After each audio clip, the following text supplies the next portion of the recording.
Welcome to Financial Minds Meet the Experts. I'm your host, Jaime Agostino.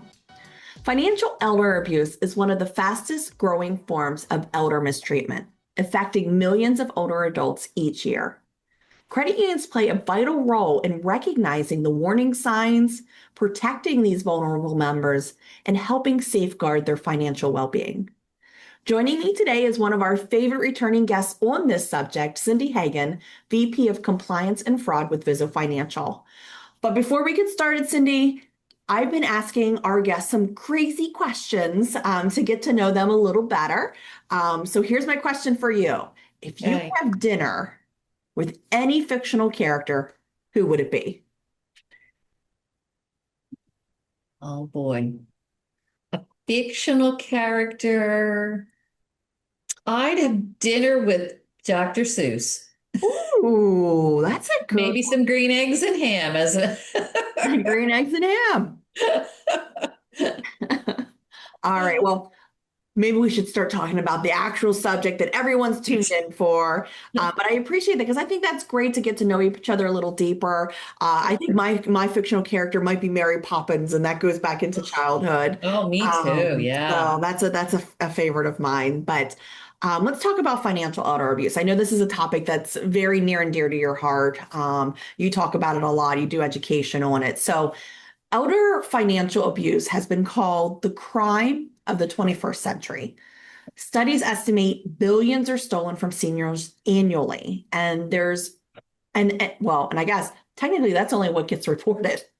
That's the So that's the kicker, Jamie. Yeah. yeah. So Uh, why does yeah. this crime stay so hidden and what makes it so vastly underreported? Well, to be really, really concise, it's shame coupled with fear.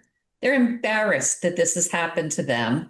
And the elder population has a level of discomfort or fear that there will be repercussions. They already recognize they're having some diminished capacity. Other people are pointing that out to them, and that's not fun. I don't like when I can't remember somebody's name. That's but when that's a regular part of your day, you become very aware of it. And the bottom line is crime is increasing. Every member is susceptible to crime. It's not that this is only impacting the elder members.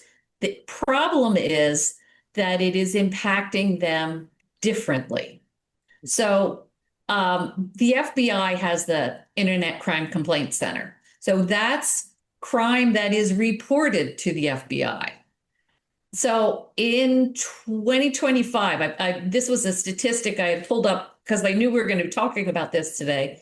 In 2025, for people aged 30 to 39, there were 153,000 complaints reported to the FBI, and the losses was about 1.7 billion.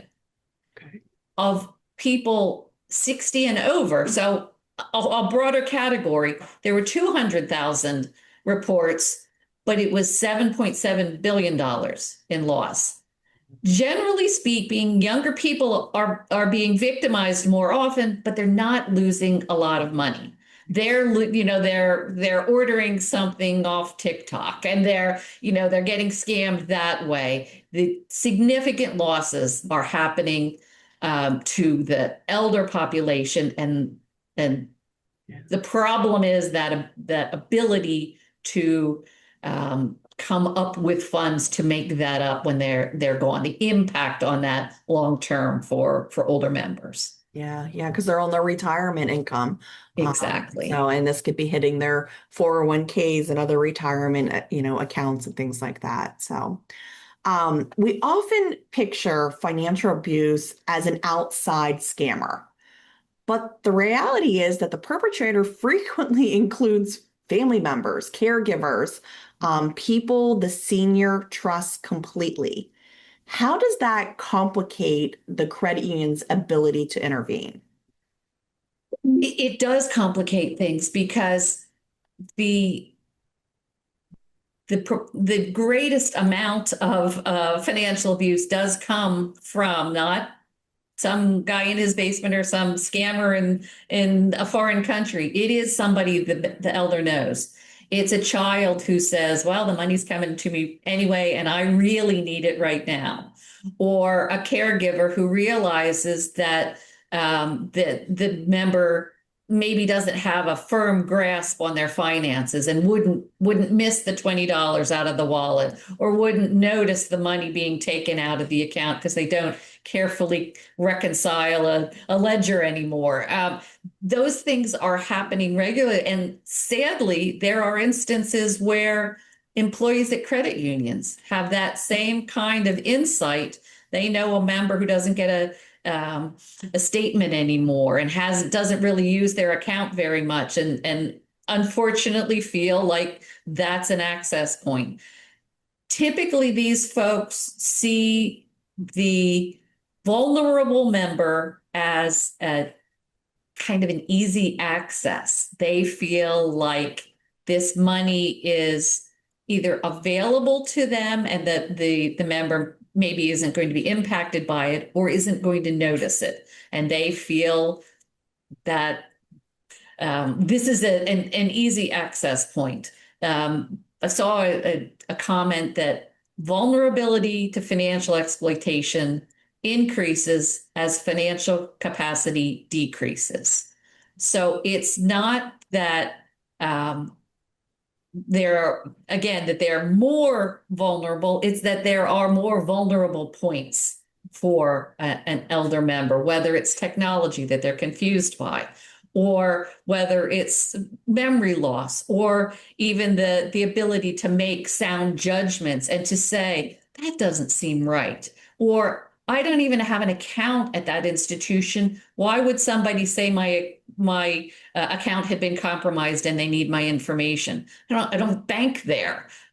So again, they present unfortunately an easy target, and it's a challenge for the staff at the credit union to know that.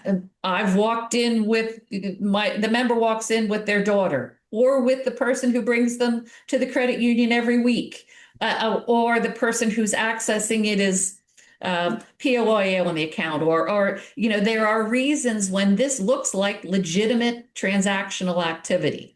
And so that could really add a layer to this that is not at surface obvious to the staff at the credit union. So standardized fraud monitoring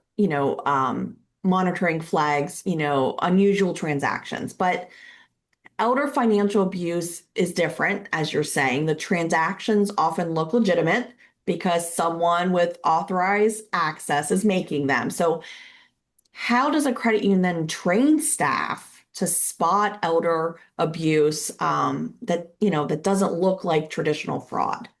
Yeah, and that's the tricky part, that a card present, the money was taken out of an ATM, that looks like a legitimate transaction. There's nothing that would necessarily flag that. The challenge or the responsibility is this different or unusual for this member? Okay.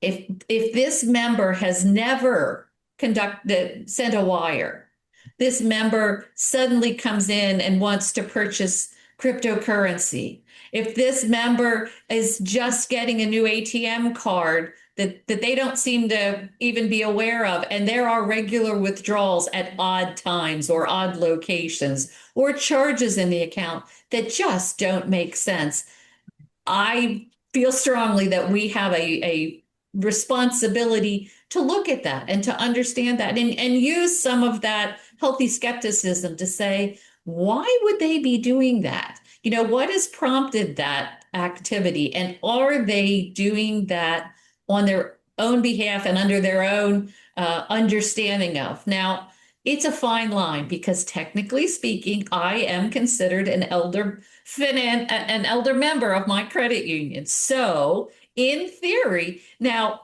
I would be a little off-put probably if somebody said, are you making a good choice about this wire? But I also recognize that that's my credit union taking that extra step to say, hey, we care about your financial well-being and we don't want you to be victimized.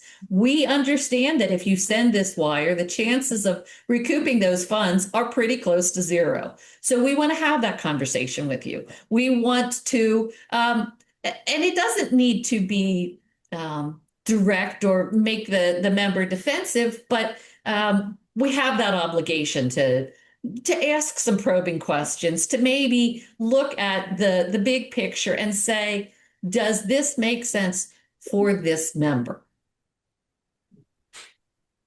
The NCUA, as well as 7 other federal regulators, they've clarified that credit unions can report suspected elder abuse to law enforcement and social services without violating the Gramm-Leach-Bliley Act. Does that surprise you, or do you think most frontline staff know this?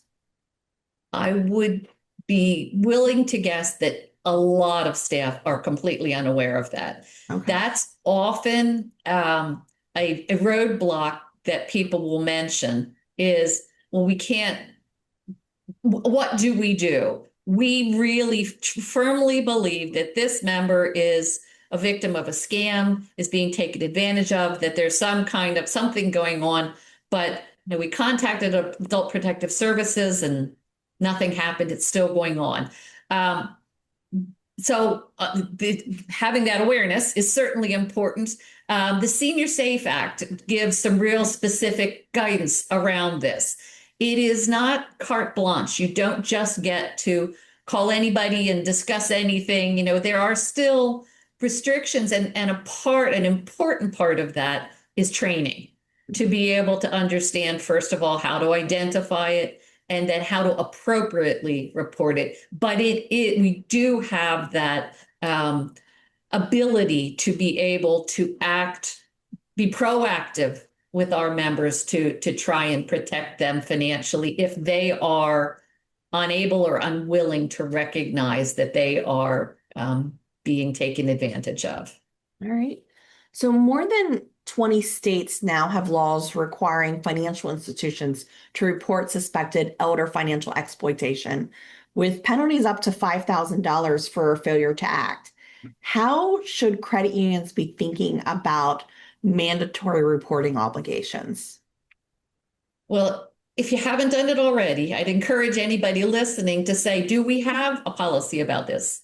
Do we have procedures about this? Does our staff know what to do, who to report, and importantly, for a lot of states, what are the timelines of surrounding that?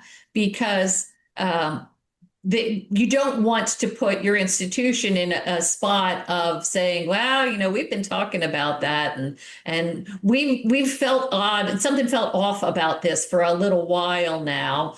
But because you're allowing your member to be exposed and vulnerable for that period of time, potentially suffer a greater loss, but also your institution is potentially at jeopardy of being penalized for that lack of reporting. And some states are getting very specific and have what many consider pretty short reporting guidelines in terms of identifying and reporting suspected financial abuse. Okay, so with that, the frontline staff are often the first and sometimes the only line of defense. So what does effective training look like, and how do you give employees the confidence to raise a concern without overstepping? It is a challenge because you don't want to say, oh, Mrs. Hagan, I don't think you know what you're doing. I would be offended by that, and then I'm not going to be particularly open with the person who began the conversation that way. So part of that is an important part of that is the opportunity to practice. Yeah.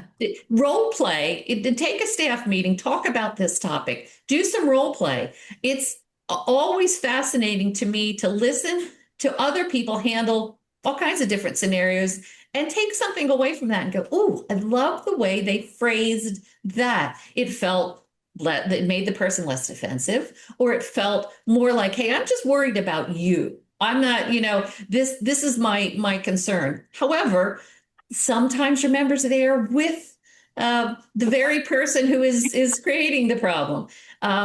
That sometimes needs to move away from the front line. Your staff needs to be comfortable escalating that and saying, let me grab a manager here, letting the manager know, hey, I think you should talk to this member alone and get a better sense. I'm not sure that he or she is here making this decision independently and maybe not being influenced by somebody else. Think about the transaction. If you firmly believe that your member is sending a wire that you believe to be part of fraud or scam, you don't have to complete that transaction. You can have reasons to put a hold on an account or wait to say that, to send that wire. Give that member time to rethink that. If they're part of a scam, they're often getting pressured to take care of something right away. Scammer sometimes is on the phone with your member while they're standing in your lobby. So practicing those things, talking about them. There are a number of trainings available. It's a pretty quick Google search. The government has, the Department of Justice has training, NCUA has training, AARP has training. There are lots of ways to receive some direction on how to frame those conversations, how to identify those circumstances where you might want to be either intervening or maybe how to ask your member the correct questions to get to that. Because if they're being pressured, chances are they're not going to come in and go, yeah, this seems like a scam. So they're already feeling that pressure. Right. Credit unions were built on member relationships. Absolutely. So can that relationship actually be a superpower here? And if so, how do you use it without being invasive? Oh, absolutely. I mean, people helping people is not just a slogan. It really is and should be how we operate and how we interact with our members. So if you look at it that way, then your approach to the member is such that you are saying, I'm concerned about you, or I'm concerned about the impact of this. Let's take some time to talk about it, or let's wait a day, or whatever the appropriate scenario is. But if you are approaching your member with empathy and compassion, they are much more receptive to hearing what you're saying than if they're getting this pressure from someone else saying, you need to do this, you need to do it in a hurry. Don't tell them why you're doing it. Don't tell them who did that. So if they're feeling that tense, you often can sense that in your member. And if you can just get them away from that pressure, or the opportunity to be talked down and have a more relaxed conversation where you can share your concerns. And don't be afraid to ask questions. It's very different than saying, well, why do you need the money? Then that's an unusual transaction for you. Are you doing something fun? Are you, that's different. And that will hopefully prompt a response. Not always. Some people are very guarded about their financial activity, but a lot of it is in the approach. And really and truly, if you are remembering what our mission truly is, then that comes naturally to you. So that I would hope that that's in the front of many people's minds when dealing with every member. Right, right. So when a SAR is filed related to suspected elder financial exploitation, what should happen next inside the credit union and who needs to know?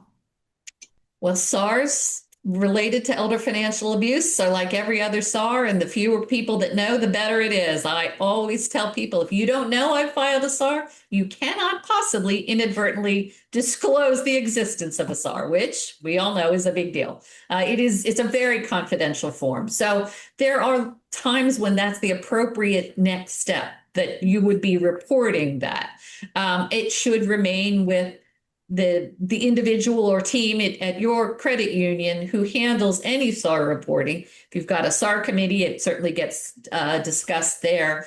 But the caveat I would be is that there is actually an opportunity. There's a box to check on the SAR form that says elder financial exploitation.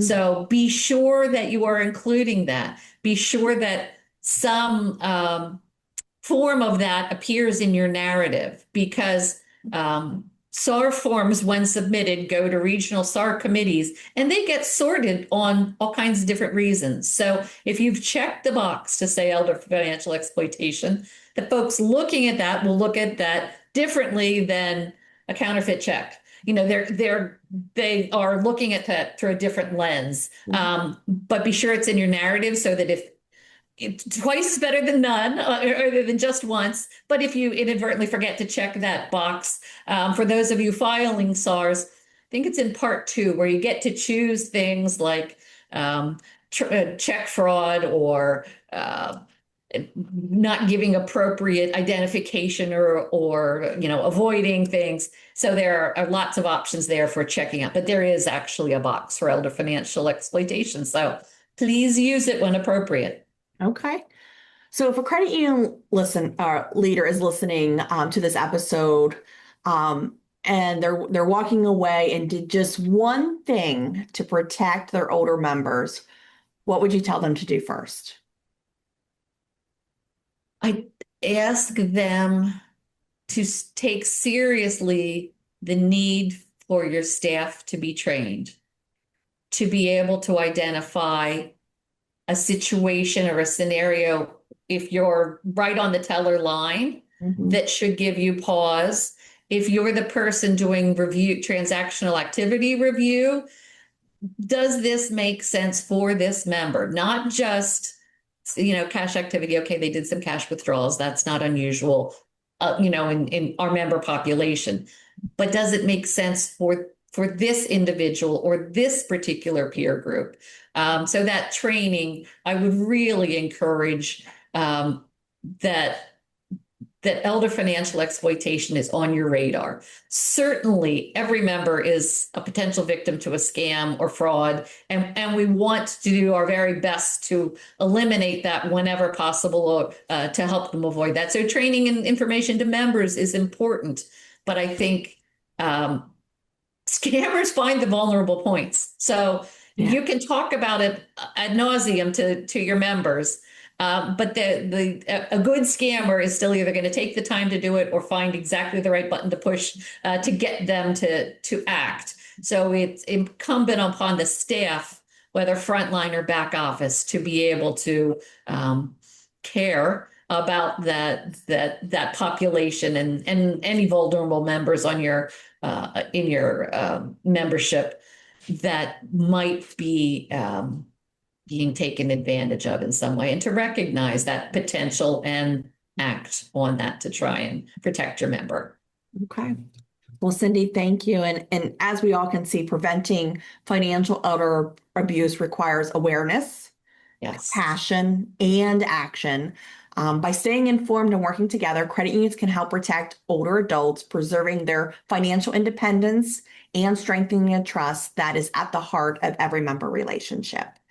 Thank you again, Cindy, for joining me. And also thank you to Viso Financial's webinar recordings for sponsoring today's episodes. If you like what you heard today, there's more. Cindy conducted a webinar on June 24th on this very topic. A recording of that webinar and other webinars are available on Viso Financial's website at www.vfccu.org under Education. As a service to all credit unions, Viso Financial provides recordings and presentation material for past educational events at no charge. As always, thanks for listening. Make sure you subscribe and make it a good day.